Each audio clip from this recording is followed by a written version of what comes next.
This is a CBS News Special Report.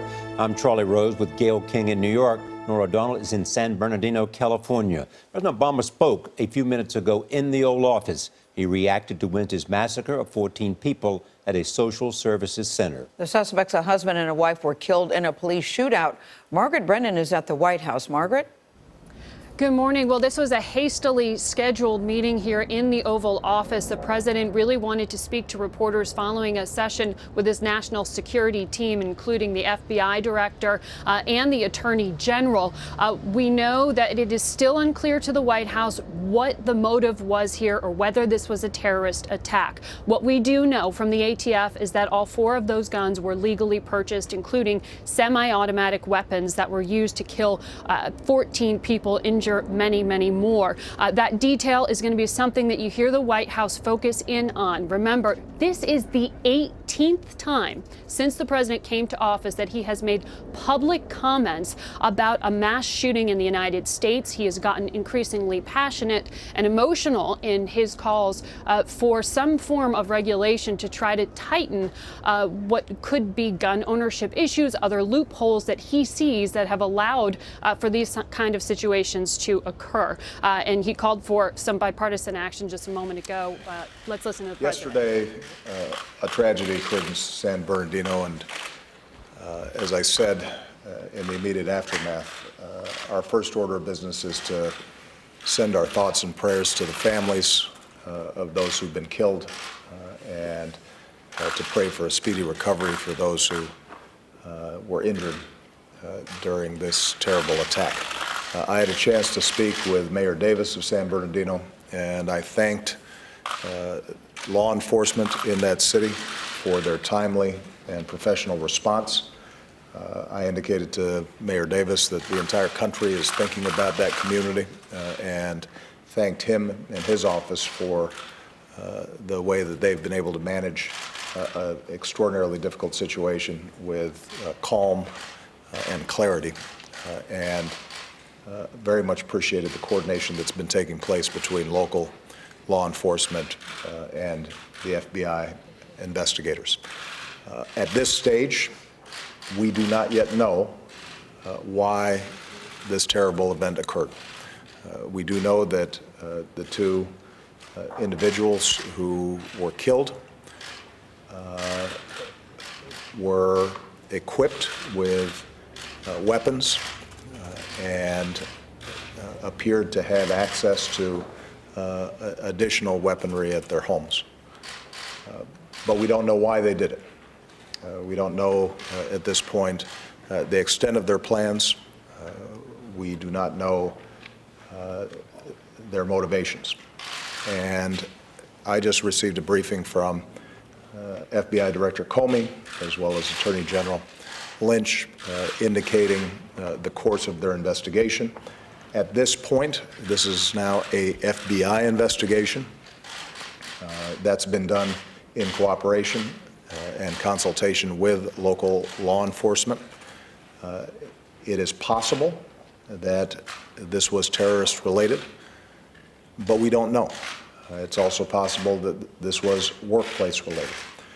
And until the FBI has been able to conduct what are going to be a large number of interviews, until we understand the nature of the workplace relationship between the individual and his superiors, because he worked with the organization where this terrible shooting took place, until all the social media and electronic information has been exploited, we're just not going to be able to answer those questions. But what I can assure the American people is we're going to get to the bottom of this, and that we are going to be vigilant, as we always are, in getting the facts before we issue any decisive judgments in terms of how this occurred. More broadly, as I said yesterday, we see the prevalence of these kinds of mass shootings in this country. And I think so many Americans sometimes feel as if there's nothing we can do about it. We are fortunate to have an extraordinary combination of law enforcement and intelligence and military that work every single day to keep us safe. But we can't just leave it to our professionals to deal with the problem of these kinds of horrible killings. We all have a part to play. And I do think that as the investigation moves forward, it's going to be important for all of us, including our legislatures, to see what we can do to make sure that when individuals decide that they want to do somebody harm, we're making it a little harder for them to do it. Because right now it's just too easy. You know, we're going to have to, I think, search ourselves as a society to make sure that we can take basic steps that would make it harder, not impossible, but harder for individuals to get access to weapons. So there will be, I think, a press conference later today led by the Attorney General.